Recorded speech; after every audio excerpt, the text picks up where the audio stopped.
مشاعرہ ختم ہوا، قرات پایا کہ احباب ان دونوں کو ہمراہ لے کر لذیذ کھانے پر جمع ہو۔ رات کافی گزر چکی تھی، انہیں بورڈنگ بھی پہنچنا تھا۔ بخاری صاحب نے ان کی غیر حاضری کا ذمہ لیا اور پھر گھنٹہ بھر کے لیے شعر و سخن کی صحبت قائم رکھی۔ یہ ان کی طبع آزمائی کا امتحان نہیں، اساتذہ کی حوصلہ افزائی کا امتحان تھا۔ دونوں کامیاب رہے۔ ابھی پورا مہینہ نہیں گزرا تھا کہ کالج کے امتحانات کا آغاز ہوا۔ جس دن کی میں بات کر رہا ہوں اس دن پطرس صاحب کالج خاب کے محکمے میں امتحانات تھے اور ہم جیسے 9 تجربوں کو چھوٹے چھوٹے کمرے سپرد کیے گئے تھے۔ مجھے کالج کی دوسری منزل میں متعین کیا گیا تھا۔ یہاں ایم اے کالج کے طلباء تھے اور ان میں فیض احمد خاص بھی تھے۔ امتحان کا کمرہ مقام احرام ہوتا ہے۔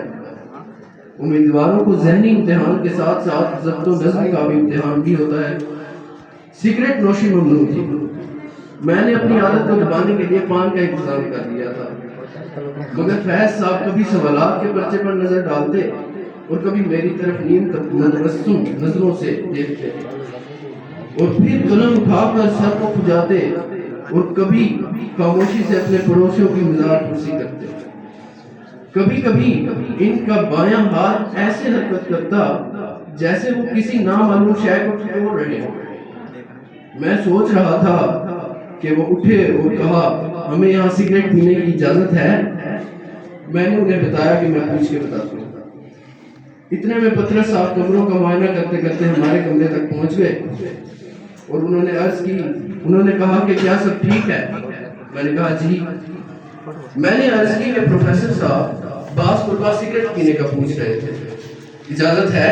پطرس صاحب نے میرے کان میں دبی ہوئی آواز میں کہا میں جب تک پروفیسر جود سنگھ اس کالج کے پرنسپل نہیں بنتے اس وقت تک پی سکتے ہیں، اور پھر مسکرا کر چلے گئے۔ میں نے اندر آتے ہی فیض صاحب کی طرف دیکھا اور اشاروں سے سگریٹ نوشی کا اعلان کر دیا۔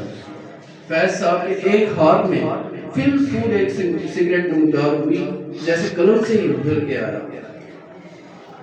پھر قلم کی رش اور سگریٹ کے کش میں مقابلہ شروع ہوا اور اس کشمکش میں معطر دھوؤں کے غبار پورے کمرے میں پھیل گیا۔ میں مولف تھا، ضبط و نظم کی زنجیروں میں جکڑا ہوا بیٹھا رہا اور تمام دارفان کو چھوڑ کر اس خوشبو سے اپنے ذوق سگریٹ نوشی کی تسکین میں